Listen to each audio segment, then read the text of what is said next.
Hey everybody, in this video we are going to share with you our experience of stolen passports. And explain why I am wearing this beautiful orange vest.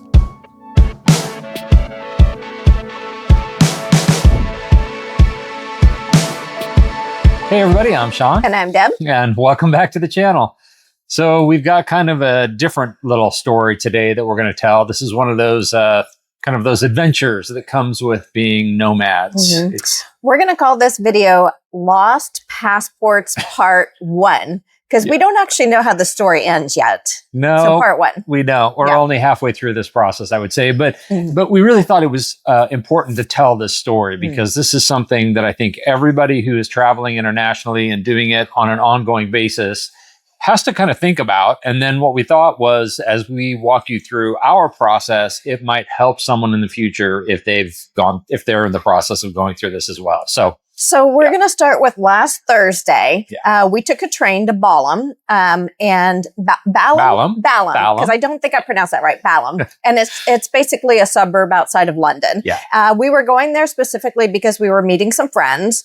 But we got off the train a little bit early and had time before we could check into our hotel. So the train station's right by downtown. We decided to grab a bite to eat and a coffee. Get some coffee. Yeah. So we first ran into a Costa Coffee. And Sean had set his backpack down. Well, and with the whole idea was we wanted something to eat. And so we went into Costa and we were kind of looking at the menu. Does this have something to eat? You know, they really didn't have a lot from a food menu, but I had set my backpack down at the table that we thought we were going to sit at. And so this was his smaller backpack. Yeah. So he also has his large backpack. This is a relocation day for us. And so basically we're moving everything we have. We have our big backpacks on our back. We have our small backpacks on our front. And then I'm also carrying a Tesco bag of food that we're just kind of taking from place to place to place so we don't throw food away.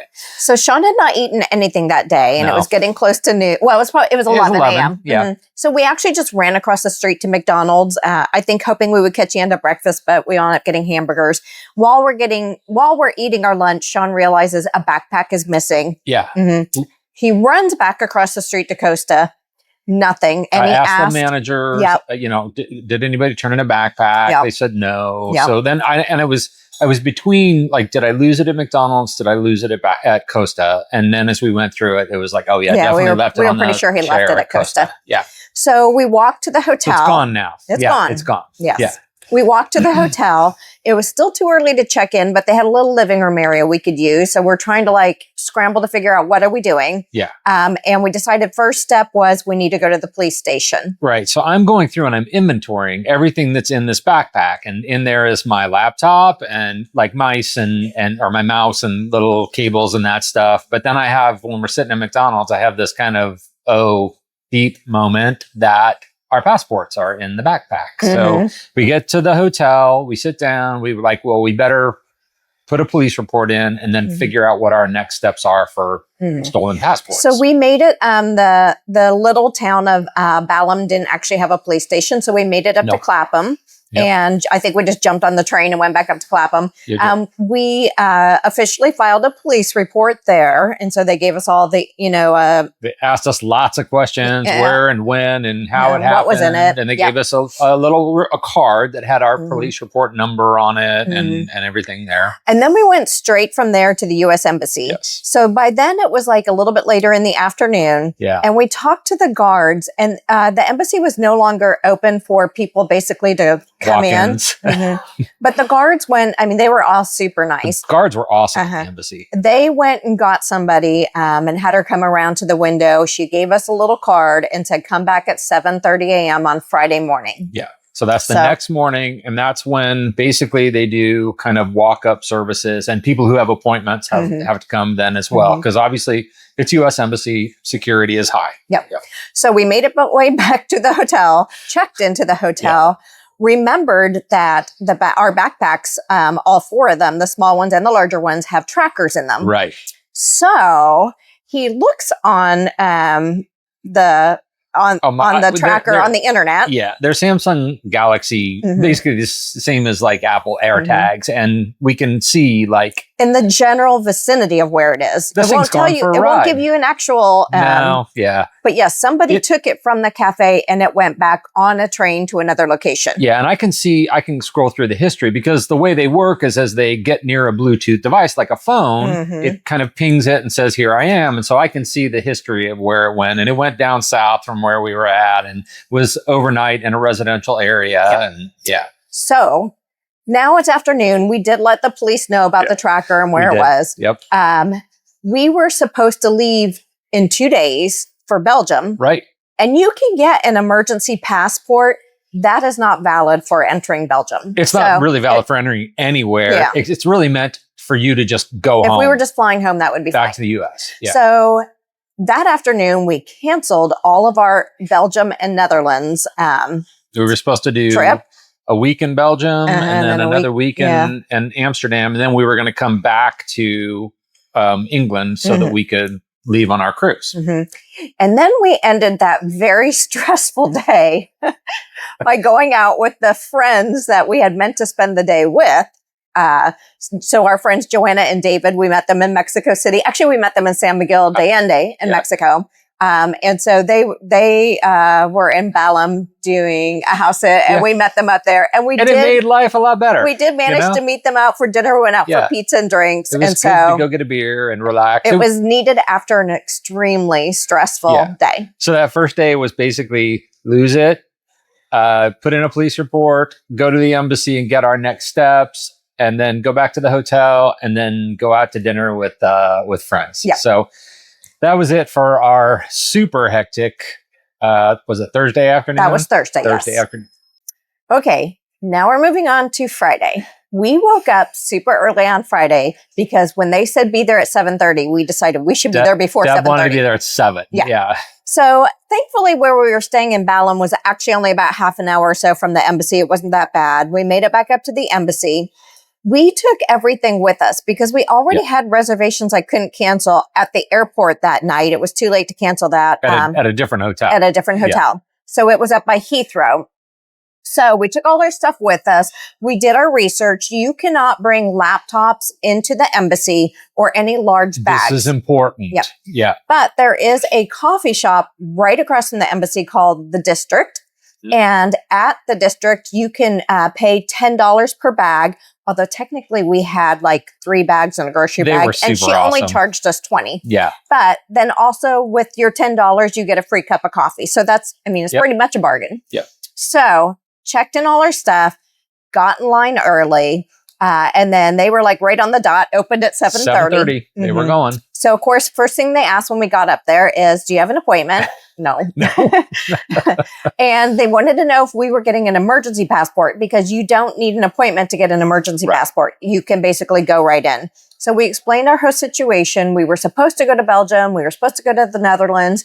We canceled those, but we still needed to get we're supposed to be leaving on a cruise here from England on November 14th. Right. So 2 weeks away, almost exactly 2 weeks away. Yes. So the person who was at the check-in point decided that, he was going to go ahead and let us in. Because he's like, oh, so you're going to have to get replacement passports and you're really going to try and do this in 2 weeks. He's like, yeah, you should go in and talk to somebody. Yes. So, yeah. So I will say, when you get in, you're going to go through a security checkpoint. And then you're going to get into the building. They'll hand you a number.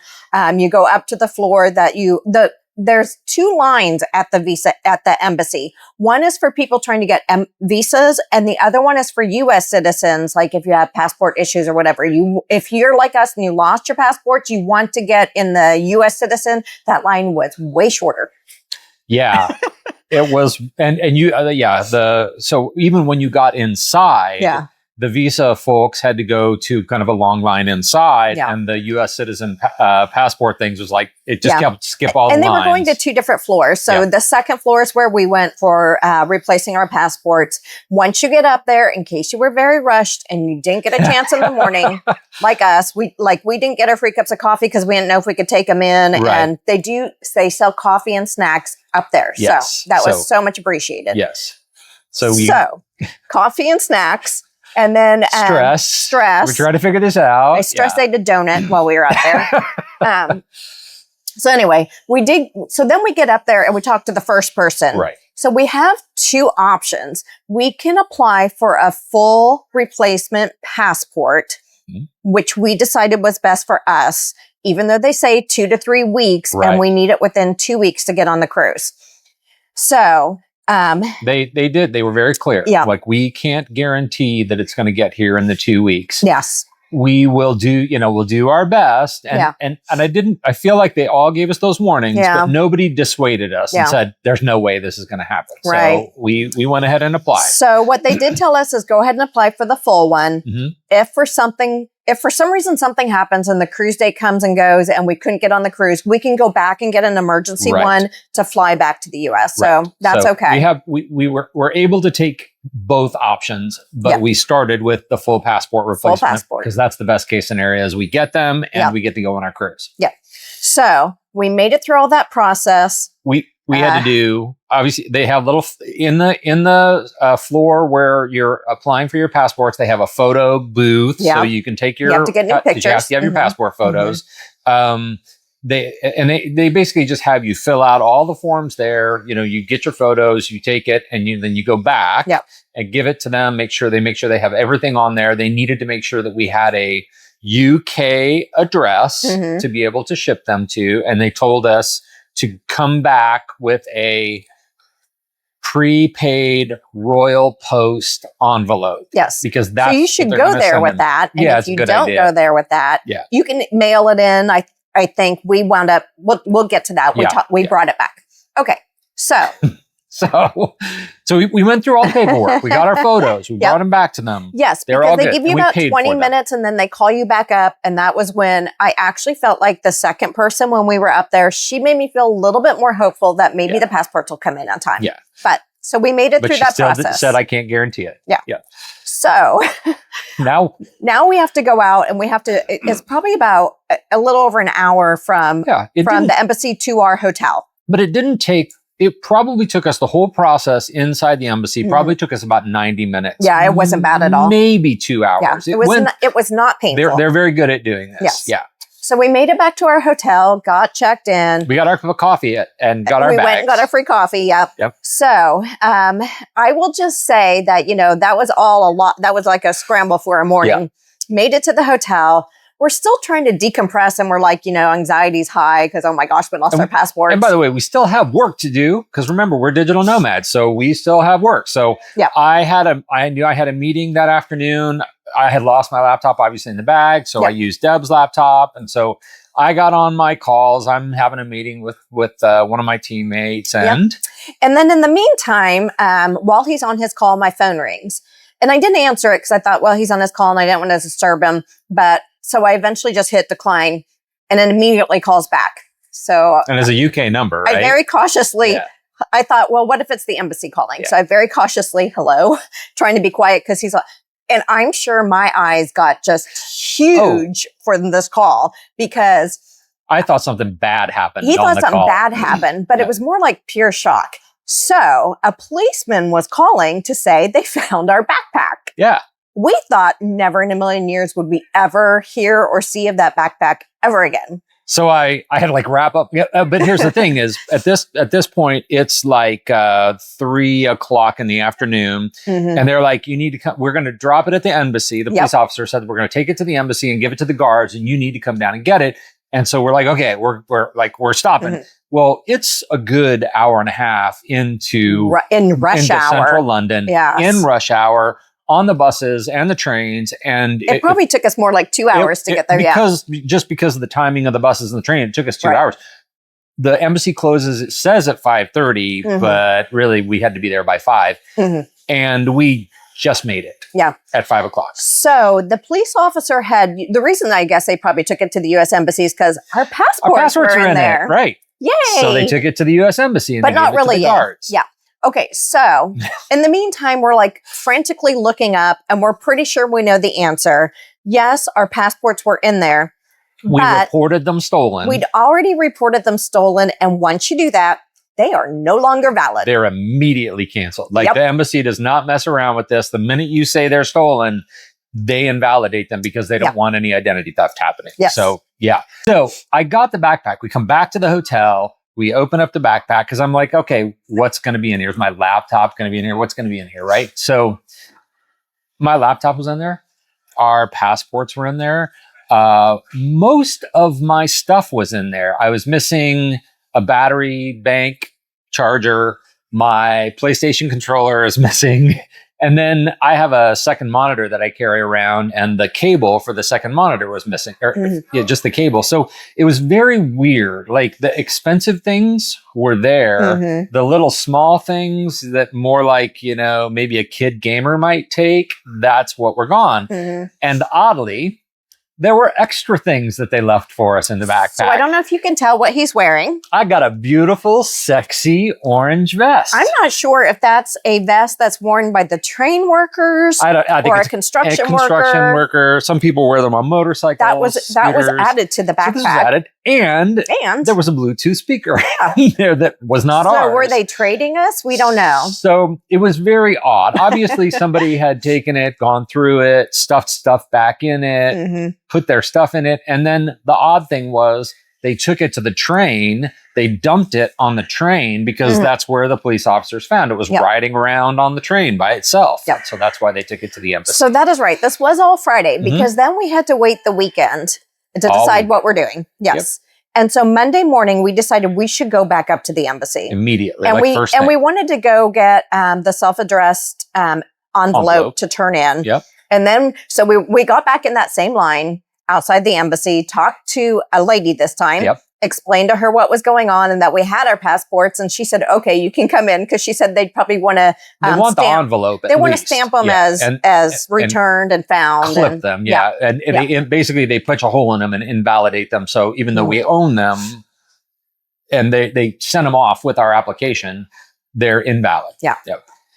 So real quick, one important note, if this happens to you, the reason for the envelope is you cannot come pick the passports up at the embassy. They will not say, hey, your passports are ready, come pick them up. The embassy has to send them somewhere offsite to you. So that's why you have to have a prepaid post envelope that they're going to, and basically we just set the address as the hotel that we're going to be staying at. And so they're going to basically pop our passports in there and then send them over to us. So we were staying at a hotel up by the Heathrow Airport, and our plans are just to return to that hotel. So right now, because we have extra time, we're not in Belgium and we're not in Amsterdam. We can't leave the country. So we made a side trip to Bristol. And we're spending about a week here, and we'll bring you information on Bristol when we have it. We're like making lemonade out of lemons. We're exploring more of the UK, enjoying a little bit more of England, seeing new cities. So stay tuned because we will have an updated version of this. Part 2, did we make the cruise? Yeah, we're going to give you like, how long did it take? Did we get our passports? Did we make the cruise? The whole thing. So just stay tuned and we will give you part 2. So that's part 1, the weird reason I'm wearing an orange vest, and a little bit about our adventure on losing passports. If you've got questions on part 1 so far, just drop them in a comment. We'll do our best to answer them. So be sure to like and subscribe. Thank you for joining us. We will see you in the next video.